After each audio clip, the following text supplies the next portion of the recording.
Hey, you're about to watch a sick interview coming up with a guest that I've brought on, and I'm just going to kind of let them do their thing. I'm going to let them do their thing. So I hope you can enjoy this. Just grab a notebook. Make sure you grab a notebook and a pen so that you can take notes.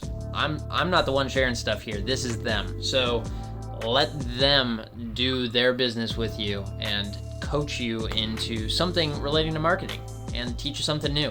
You can learn from people from all different industries. So also hit the subscribe button and then hit a bell. The bell should pop up after you hit subscribe. That would just help me bring the subscriber number up. You know, I love that. And then it'll also notify you whenever new videos go live or new interviews like this go live. So make sure you do that. Sit back, relax, and enjoy.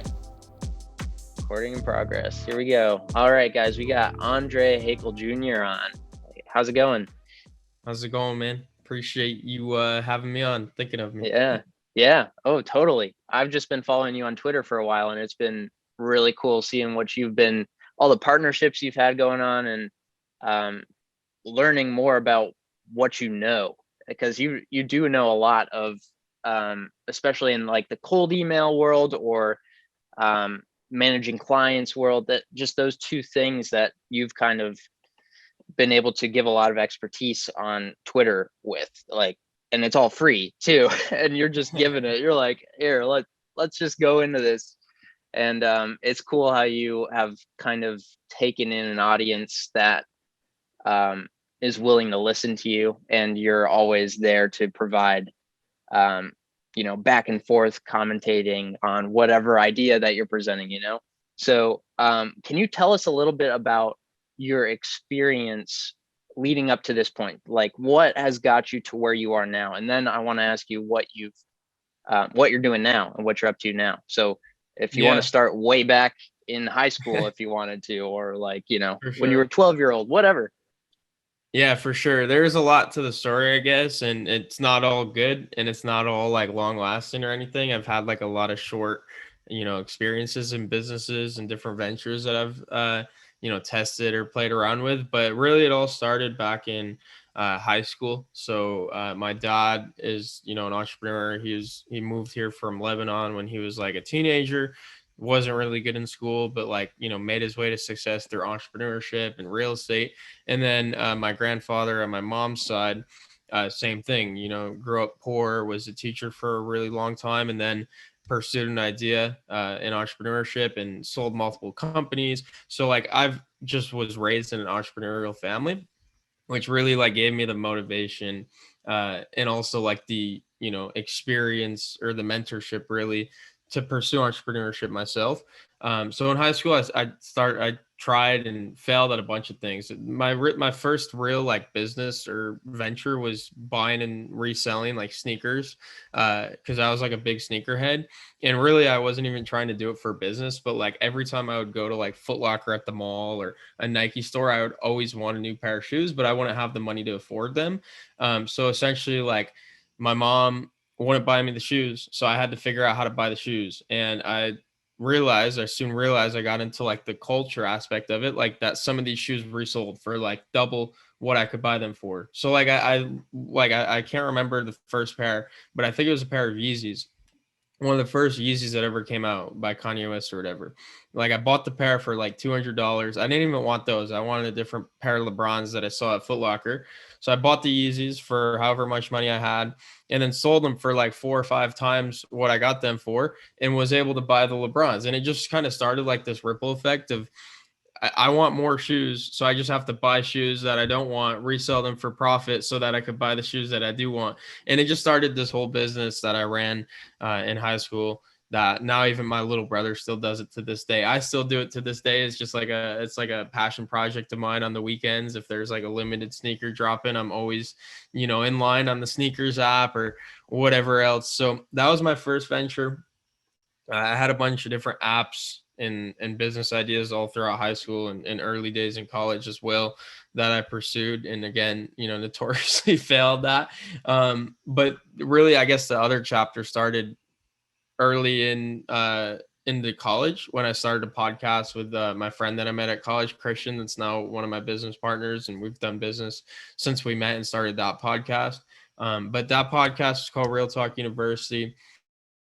And the whole idea behind that was like, we both wanted to do entrepreneurship. We wanted to learn, what we could be doing outside of the classroom because we just got to college and we were kind of already sick of it. So we just started interviewing people online that we thought were successful, and it just kind of, spiraled into something that we never thought it would spiral into. Like, we had some crazy experiences where we had like a steak dinner with Rob Gronkowski from the Tampa Bay Buccaneers, and we did an interview in Gary Vaynerchuk's office in New York City. Like, all these experiences that were just like mind blowing if you told us we'd experienced these when we very first started. And that opened the door to so many different opportunities. It's kind of long winded, so I just want to kind of wrap it up to what I'm working on now. But it just goes to say, like, tried and failed at a bunch of things. I did Twitter way back in the days when I used to do like the sneaker reselling. So I understand like how Twitter works, how to grow on there, what works, what doesn't, at least for the most part. So I recently started on Twitter again in like April of this year, just talking about what I've been working on for the past year or so in the lead gen space. And that's led to, growing an audience, like you mentioned, partnering with some of the bigger names on the platform, like Daniel from Cold Email Wizard, Alex Gray from Growth Obsessed, and all these other really cool and talented people. And now my main focus is growing on Twitter, helping out other people in the agency space, running the Agency Builders podcast, where we're just interviewing agency owners and asking about, how they started and built their agency, because that's really like our space now. And then we launched a company called ListKit, which is basically just like a productized service targeted towards agency owners to help them save time and money when they build their leads list for their outreach campaigns. And then just our agency as well, Knowledge X, where we're just basically helping e-commerce, email marketing agencies to get, more clients for their business. So a bunch of, it's been a messy path, like I mentioned before I started to answer the question, but that's kind of where I'm at now. Wow, that's a lot. So can you go a little bit into ListKit? Because that's something new that you just launched, right? Exactly. So ListKit there's actually, I guess, like a cool origin story behind it. So we started our agency, and the work that we do is outbound prospecting for, again, e-commerce, email marketing agencies. So there's a lot of manual work to do outbound. You need a list to do outbound too. It's not like ads where you could just go to Facebook and say who you want to target and it does it all for you. You actually need to have the contact information to do the outbound prospecting, and that's like one of the toughest, most time consuming parts of the whole process that we always struggled with. Not necessarily struggled with, but it cost us the most and took us the most time. So it was a big headache and a hassle for like the very beginning and throughout the first few months. But then we started to systemize. That was like the very first thing that we systemized and kind of processed out, which worked extremely well for us. And we didn't really think much of it. We just had like this really nice process that was smooth, accurate, to the point, got us results to build lists for our prospects and for our agency. So we were doing that for a while, maybe 2-3 months. And I read books. So one of the books that I revisited after a long time was a book called Built to Sell. I honestly forgot who it was by, but it was a very popular book, Built to Sell. And basically they're just talking about like how to sell a business, it needs to be productized, and there needs to be like a set amount of steps to actually go about and fulfill on the service and all that great stuff. And like the first thing that came to my head was like, we have this agency that's not really productized in a way, which is fine. It's just a cash flowing machine, which is all we want it to be. But if we want to have like a business or an asset that can be sellable or can be leveraged as something that can be traded or sold or whatever, it needs to be processed and productized. So we just kind of looked at the agency and said, what are we best at and what can be done in a more productized way? And it was really just the list building. So we looked at our process of like, here's how we build lists. And it was really just like a solution that we created for ourselves that matched the same pain points that other agency owners and builders had, at least that are in like the outbound prospecting space. So we just were like, let's launch this thing. We were gonna do it on like Gumroad, and we were gonna launch it like really low level, low tech, and just kind of sell list as like a side gig or side hustle for our agency. But I actually threw the idea across to another like expert on Twitter. His name is Alex Gray, and he runs a business called Growth Obsessed Prospecting Toolkit, and he's behind a lot of, you know, like the bigger companies or brand names in the outbound world. And he actually like tried at this same kind of concept a few months back. So he had like the name ListKit, he had the infrastructure and the website already built for it, and he's like a WordPress like genius. So instead of doing it through Gumroad, we just partnered with him. He became our CMO. We founded the business, the LLC. We did all of that, and like within not even 2 weeks, we were able to launch this company and have like an extremely smooth and effective and successful launch. And we did like a whole thread about it on Twitter, got a lot of engagement. But that was kind of the story. It was basically a company that was born out of a solution to our own problems that other people ended up having as well. That's interesting. So how would you describe the process of building something like that? Because that's so different than an agency. Would you say it's your first time ever building something um, outside of the agency world in that sense? So it kind of went back to my origins. In a way. So basically, this is kind of funny. When I was in the sneaker world, I would buy and sell sneakers, but a bigger part of the business was like the tech to do it. Because like to buy and sell sneakers that are limited, you'd need like computer softwares and all this kind of like black hat stuff to be able to get more of them, because it was limited to one per customer. So you'd use these things called like proxies, which is like really weird. It's like really niche down type of technology that people like didn't know back then. So I would basically create these proxies for people, because basically proxies were sold like on a monthly basis, and people in the sneaker world using proxies only needed them on drop day, which was like once a week for like an hour. So they're buying these proxies, they have them for 30 days, but they're only using them for like 4 hours a month because they're only using them an hour every single Saturday. So I just came out with a proxy service like way back in 2016, or I honestly don't remember when, called 24-hour proxy, where I just offered people proxies for 24 hours and charged them like way less, but I was able to reuse them. So like the same proxy I sold someone yesterday for 24 hours, I could now sell to the guy that's interested today for 24 hours. So I started that service, which was very productized, right? You're just buying and selling a good. And that was like my first business. And really the biggest thing there was customer service, and just making sure the orders are fulfilled on time, accurately, properly. If they're not, make sure they're replaced, make sure their questions are answered, all that kind of stuff. And then we kind of transition into the agency business, which is more of like nurturing relationships, building strategy, consultation, expertise, like all this different kind of stuff, completely like black and white differences. So going back to ListKit, yeah, it was a little like weird because it was like, oh, I don't have to nurture this relationship. This is just a customer. It's the difference between you have a customer business and a client business. And that was the biggest reason we started ListKit, is because we didn't want more clients. Like we wanted customers that would order something, we'd fulfill on it, and it'd be done. Whereas you get a client, you sign them, you're always nurturing and building that relationship. So it's two completely different ways of going about doing business. So definitely that old experience back in the day for like the black hat proxy method helped. And we're actually going to call ours 24-hour list or leads, 24-hour leads, I think it was going to be called, because the whole one of our like USPs or unique selling points is the fact that we deliver all orders within 24 hours. So it was just going to be like a little cool nostalgic company name for us. But that was like the original plan, and then it just turned to be ListKit.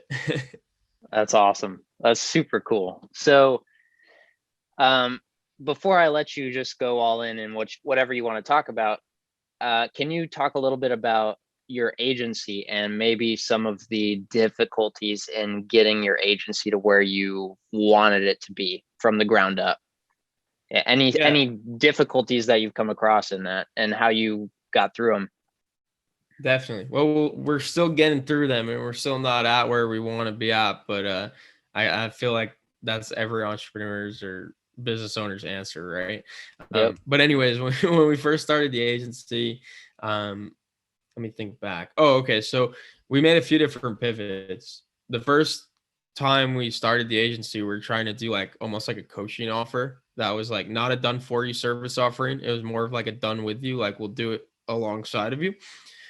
which we had a little bit of success with, but what started to happen was we realized like a lot of people were not interested in Done With You because they didn't have the time to do it. Like they just wanted to have someone else do it for them completely. And we didn't have like an offer to fulfill on that request. So we were getting all these sales calls and all this interest, and we were closing at a really low rate, even though the people that weren't closing were still interested in working with us, but not in that specific capacity. So that was the first thing. Like we pivoted away from a Done With You and did a full Done For You offering to start. So that was the first pivot. And then the other pivot was like the Done For You offering, in the lead gen space, especially like retainer model does not really work anymore unless you have like very, like detailed success in multiple industries with multiple types of different businesses. And like you have that credibility, it's going to be really difficult to close at a high rate if you're just selling straight up retainer services for lead generation. And that was our struggle early on as well, because we were a new agency. So like we were pitching these businesses on retainer services. And we even had a guarantee of like, if we don't get you results in the first month, like we'll give you your money back, all that kind of stuff. And it was really difficult to sell the retainer model. We did sell some people, but again, not to that level of satisfaction that we wanted. So the next pivot we made was, instead of doing retainer, let's do pay per performance, which you see a lot of nowadays, which is really where the industry is trending. Because the biggest pain point you'll talk about on these sales calls in the agency space is the client or the company or the business got burned in the past by another marketing business or advertising firm or whatever, or at least they think they did. It's like they spent $3,000 and they didn't see the results or the return on their investment, whatever. So like to give them a new way to pay or a new way to work together, which is pay per performance, they come to you wanting more leads. So all you do is you charge them per lead. They're just buying leads for a certain price now from you, and so you're almost like brokering them, a result that they want for an agreed upon price. So that was the pivot we made. That's what we're still doing to this day. We just charge a per call basis for our agency. We do like a set onboarding fee as well, just to cover our costs initially. But that was like the hardest thing, is really just figuring out what is our offer and how do we, like, the logistics. Not like we knew we were just going to go and get leads for people. First we had to say, okay, instead of doing it with them, we're going to do it for them completely. And then instead of having them pay us a set fee, we're going to get paid only for the appointments we generate. So those were like the biggest transitions and hurdles for us to overcome. And that was on the offer. The other thing to overcome was the target market of like, who are we going to do this for? And early on, we were just going to really do it for anyone, like every agency, and just kind of figure it out as you go. And we knew we wanted to niche down, but like everyone says, like pick a niche and go. But really at that point, you're just picking out of a hat. So our strategy was like, let's just sign however many clients we can and almost like stress test the agency. So we went out and we signed like 20 clients in 2 months, I think. And had a really good retention rate, got really good results for most of the clients. Some of the clients we couldn't get results for, so they dropped off. And it wasn't like they lost anything or we lost anything, because they were only paying per performance. Same for us. So it like worked really seamlessly. And we just went out, got a bunch of clients, and really just figured out what type of business do we do really well with. And now we're just focusing on getting more of just that type of business, and also figuring out for all this business that we're turning away.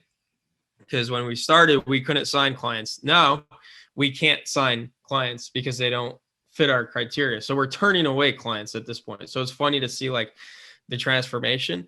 But anyways, we're just now trying to figure out like, how do we partner with other agencies that can help these clients that are basically ready to sign with us, but they can't because they're not, they don't fit our criteria. So we could still benefit or profit from some of these relationships we're establishing. So that's like the transition to kind of where we're at and where we're going, and what we've kind of overcome so far. Wow. So it sounds like, to kind of sum it up, that the big things that you needed to change and the big struggles you had were really basic things. Your offer, so that it appeased the people that you wanted to take on, and then your audience. And those, it's not technical at all. Those are the big things. Yeah. So that's awesome. So I want to let you talk about whatever you want to talk about right now. You feel free to share your screen too if you want. You good with that? Yeah, I could find like an article that we just wrote actually If you want. that I could share with you guys. Um, but yeah, dude, like it always goes back to what you just mentioned is who are you talking to and what are you saying when you talk to them? It's just we always say is saying the right thing to the right person is how you make a lot of money in business. That's it. And it's like the most simple, most like oversimplified way to explain target market and offer, but that's really it. Um, and if you don't have both of those, it's not like one or the other. They both have to be dialed in and working pretty seamlessly together uh, to like have an impact. Um, but yeah, Yeah. like it always comes back to those two things. Like always, everything else you figure out as you go, or you figure out later. It's like that's the easy part. Because and again, like you could use any software tool, any strategy, whatever it is, to mask not having a solution for target market and offer. No software, no solution, no AI, no fancy tool is gonna help you to is gonna allow you to succeed if those two things aren't figured out. From my experience, at least. Yeah, you'll end Should up always say it. overcomplicating the process. And then if you were to ever get Definitely. someone to audit your business, they'd be like, these are the things you need to fix, not any of that stuff. You don't need another software. Yep, it's easy to blame software and Yeah. people, but it's anytime there's an issue with a business, it's almost always something that has to do with those two things. And like I mentioned, it's like our offer. There wasn't a problem with our offer the way it was like said. Like we're getting people more appointments. It was just the way we went about doing it. So like when you think about your offer, it's really like 3D. It's not just like, oh, what is your offer? It's like, how do you fulfill on your offer? What are the logistics? I always like, we used to teach again at like a course on this, but it was like, what are the logistics of your offer? How much does it cost? How long does it take you to fulfill on it? How do you fulfill on it? All these things have to be defined. Otherwise, you're not going to have, success basically. Yeah. Yeah. Wow. That's awesome. Um, so do you want to talk about uh cold email or cold like outreach? Yeah, I think one thing I could definitely share that's worked extremely well for us since we very first started is like that one sentence cold email formula. Not cold email, but again, it's like cold outbound or yeah, just outbound prospecting. Yeah. Anytime you want to like try to sell someone or pitch someone on something, this is the way to go about doing it, at least from our experience. Yeah, totally. Feel So free to yeah, I mean, share I your could share screen if you got anything to share, or just, talk about some of the key concepts as to what makes a good outbound.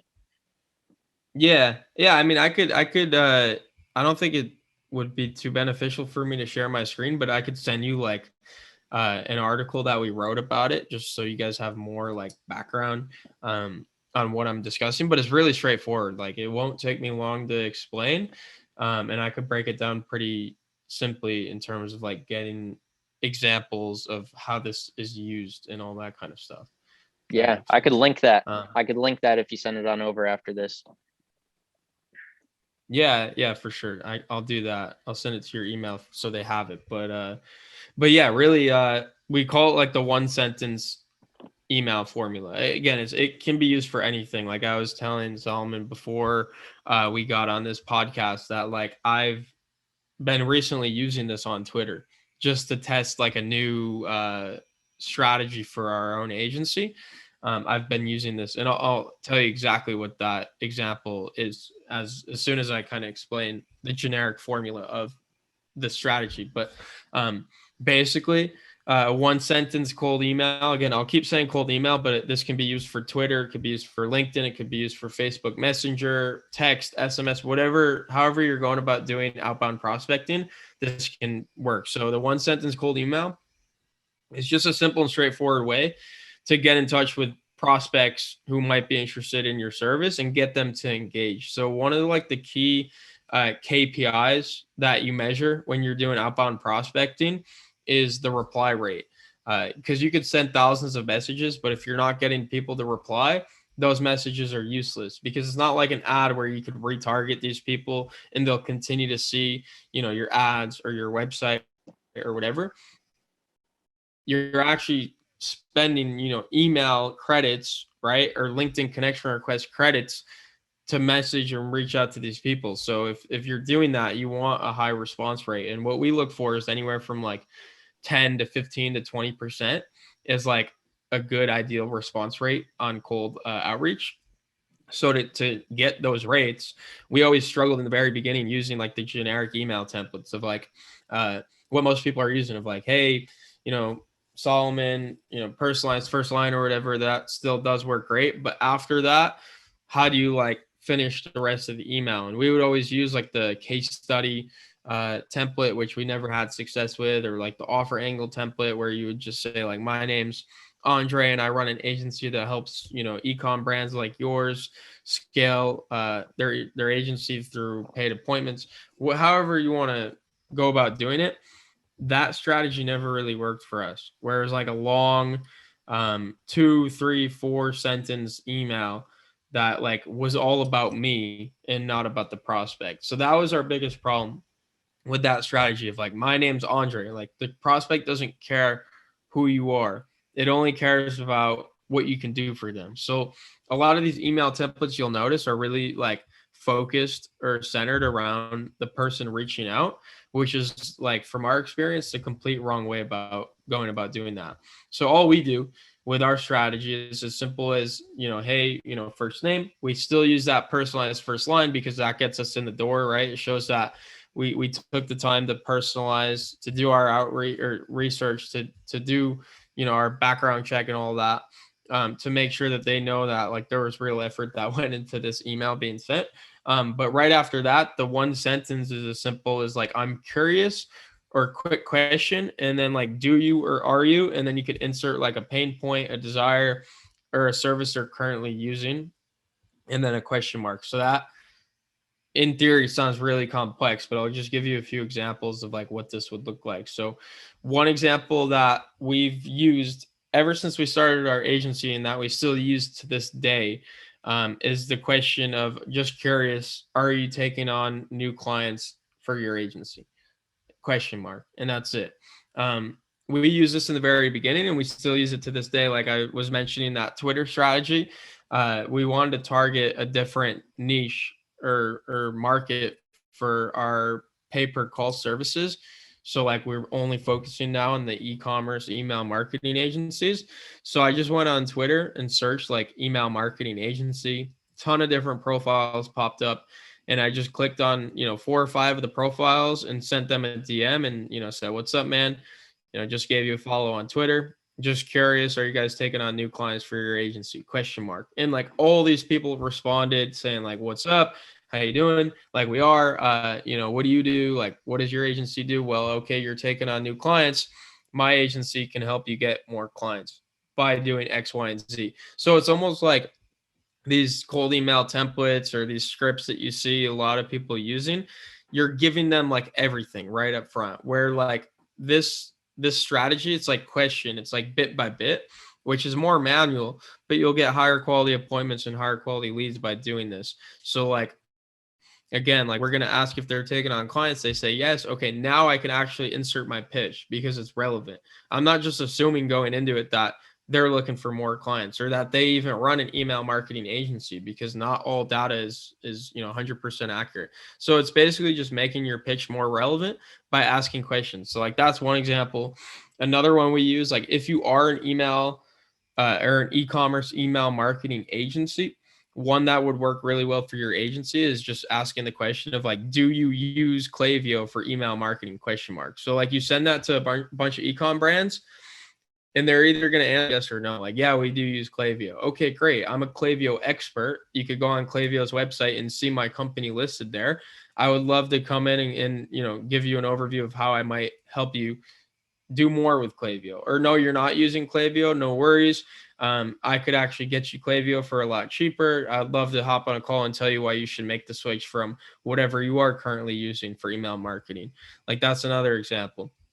Another one that works good for like the coaching and consulting industry is just asking if, are you currently working with a business coach?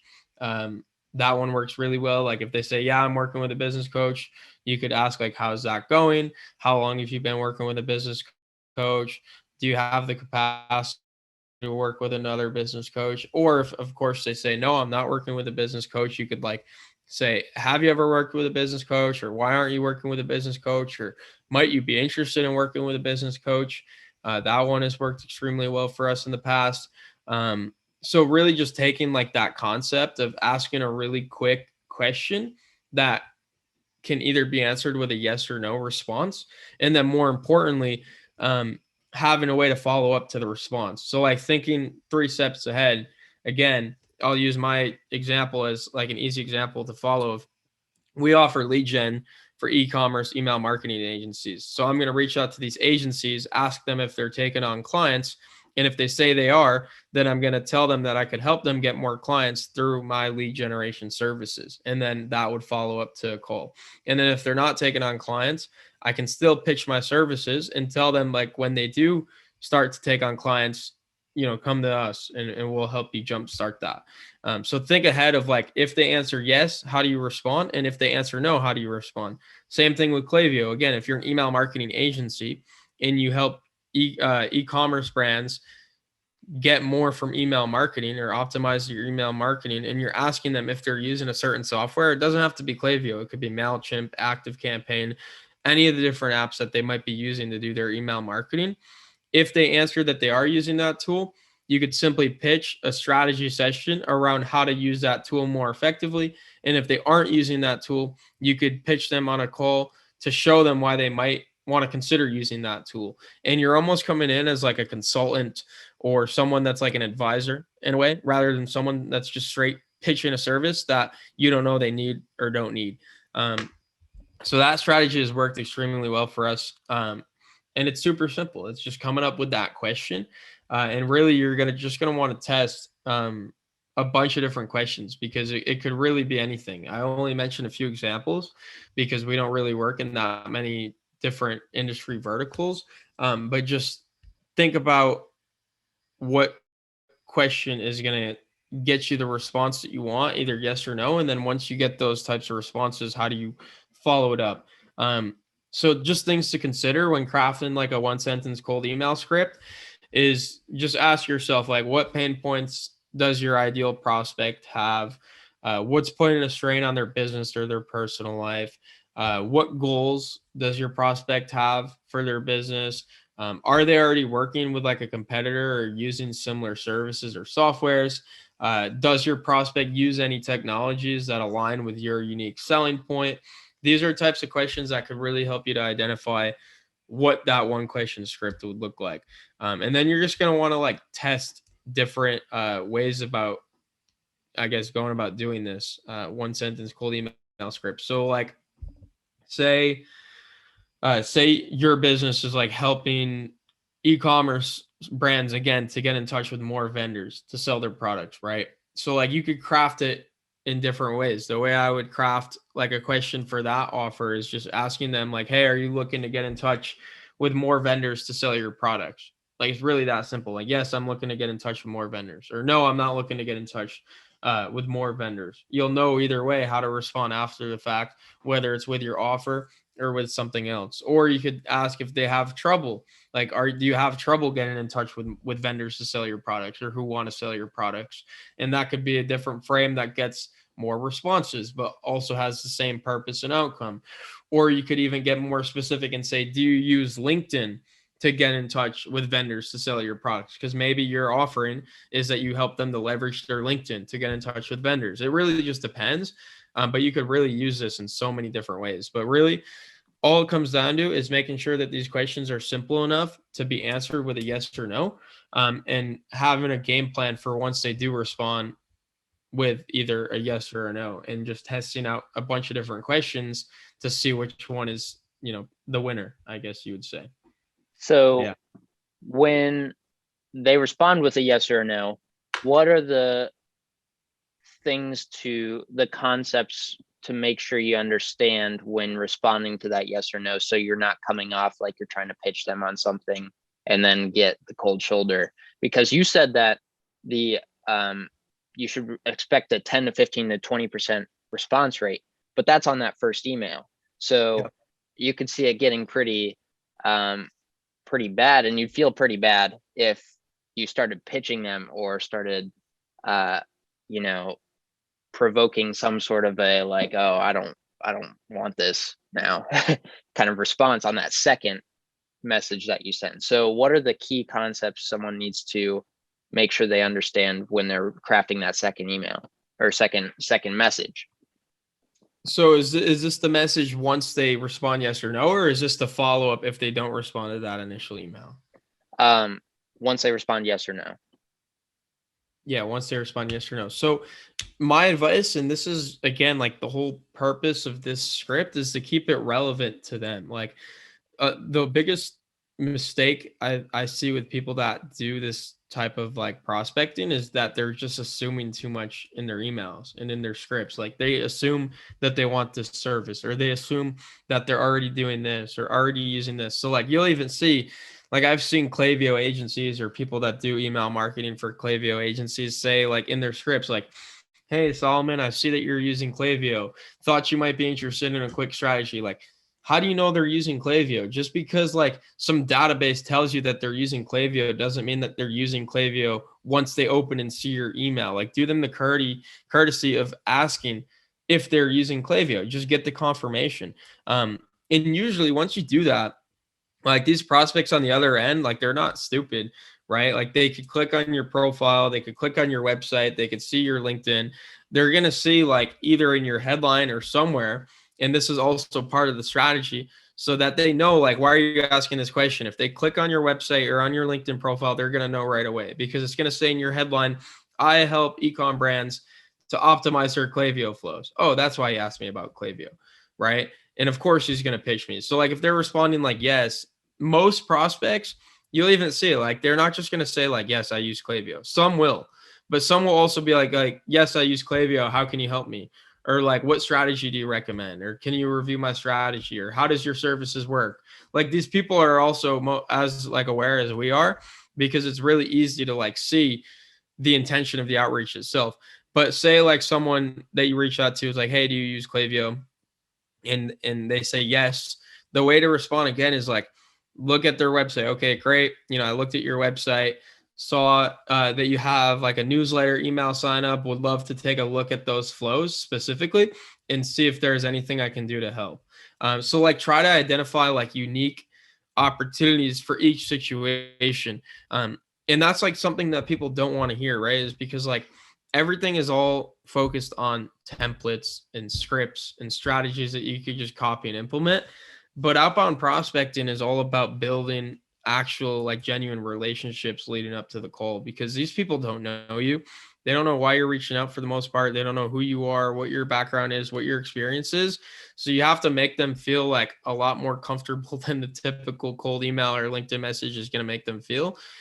So for us, it's really just a matter of like taking it case by case and crafting the response that we feel is going to get the best, I guess, uh, you know, feedback on. But again, we're not perfect either. We've had people where we'll send them, a script back after they say, hey, yeah, we're using Klaviyo. Okay, great.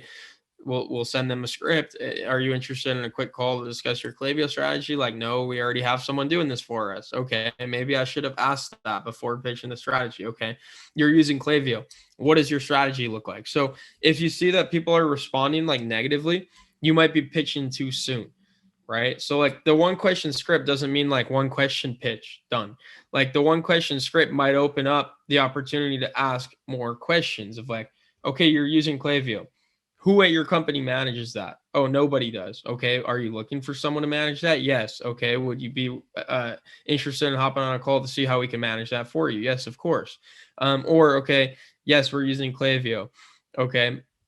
What's your Klaviyo strategy? We don't have a strategy in place. Or we send emails in newsletter, we send emails in cart abandonment, and we're currently working on a strategy for holiday emails, whatever.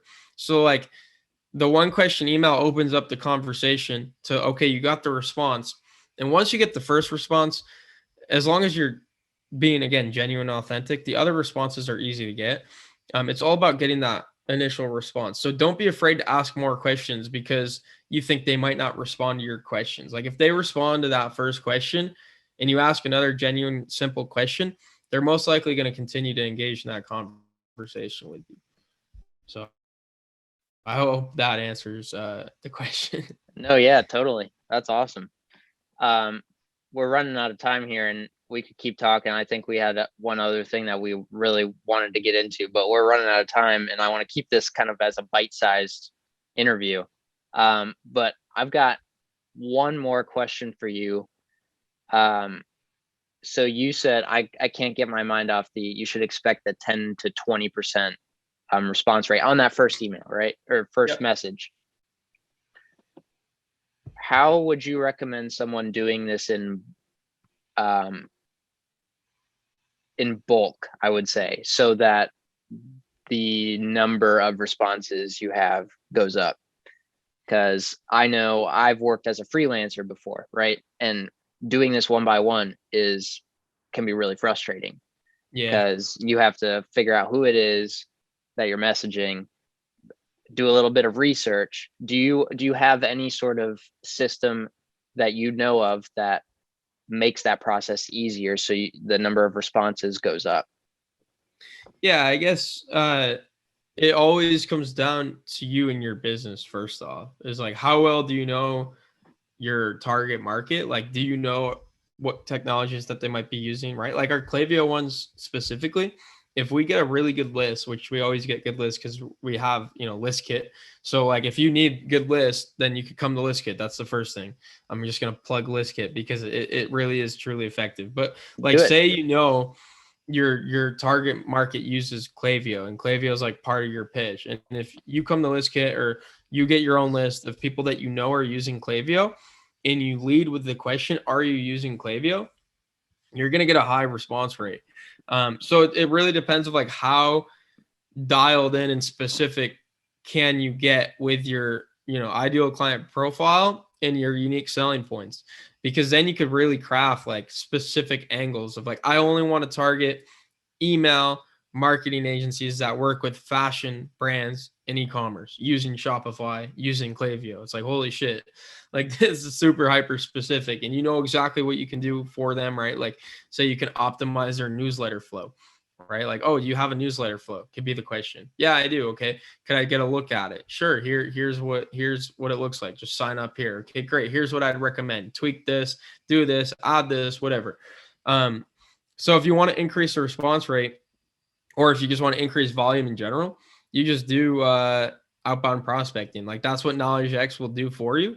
And most likely, if you're listening, there are very few email marketing agencies that target e-com brands, so we wouldn't be able to work with you anyways. So really all we do is we build the list using our own ListKit services. You could build a list anywhere. You don't have to go through us. There's tons of different alternatives to ListKit. But build a list of really targeted leads that have like one commonality, which I guess for this example of email marketing, it'd be that they're using Klaviyo or that they sell on Shopify. That's the first thing. The second thing is to craft a cadence of messages, right? So craft that first message, which is the quick question. The second message can be as simple as thoughts, ? Or name ? So like Andre ? If they don't respond to that first one, that'll get a lot of responses too, because think about it. You're asking someone a quick question. They don't answer after 2 or 3 days. You're like, Andre, are you there? Or thoughts, whatever. People aren't always answering that first email and they are not always seeing that first email. So use that follow-up. And that's really the only follow-up we use. And then you could use LinkedIn, you could use email, you could use Twitter, you could use, voicemail drops or SMS. But once you have that list and once you have the scripts, it's really up to you. Like if you just want to do only email, you could use like something like Mailshake. You could import that list. You could add in the scripts and it'll do all the sending for you. It'll tell you when someone replies. It'll stop the cadence when someone replies, and it'll manage all that for you. If you want to do LinkedIn, you could use a tool like Connected to do LinkedIn outreach. If you want to do both LinkedIn and email, you could use a tool like Meet Alfred or Skylead or WooSender. But really, the things to focus on is, again, never the tool, but always those two things of building that list. So again, who's your target market, right? It's always what it comes down to. And then building the scripts, which is what's your offer and how do you communicate that in a question format to kind of drive these conversations towards something that you could actually work with and make a relevant pitch, later on in. Yeah, that's great. That's super great. Thanks for sharing that. Of course.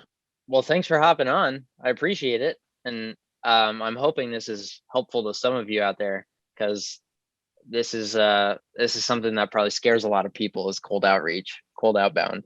So you've kind of mastered it. So thanks for bringing all that to the table. Where can people find you and what you do? Course. Yeah, definitely have not mastered it yet, but that strategy has definitely worked for us. It's worked for a lot of other people. It might not work for everyone. It obviously hasn't worked for everyone because we've taken on clients that it hasn't worked for and had to drop them. But yeah, so far it's been a good journey, and we're just learning as we go, like everyone else out here. But if you want to find me, really just on Twitter is going to be the easiest way, is Andre Haykal Jr. I'm sure it'll be linked in the show notes or somewhere. And then you could also look up our agency. It's just knowledgex.us. And then ListKit is just listkit.io. So those are the two companies that I'm currently behind. And then on Twitter as well, I'm sharing thoughts similar to what was discussed here on this podcast, Solomon. So shoot me a follow, shoot me a message, whatever it is. I'm definitely happy to, make more connections on there. Awesome. Thank you, Andre. It's awesome to talk to you and get to know kind of what's behind what you're doing and all the thoughts behind it. So thanks for sharing. Maybe we can have you on again sometime in the future. For sure, man. Yeah, looking forward to it for sure. Happy to do it. All right. Thanks for chatting. Peace. If you like that video, do one thing for me. Go into the comments on YouTube or go on Twitter and tell me who I should interview next, because I want to, not my wife. This has to do with marketing, TJ. But that might be cool sometime. Unrelated to marketing. Anyways, go do that. Bye.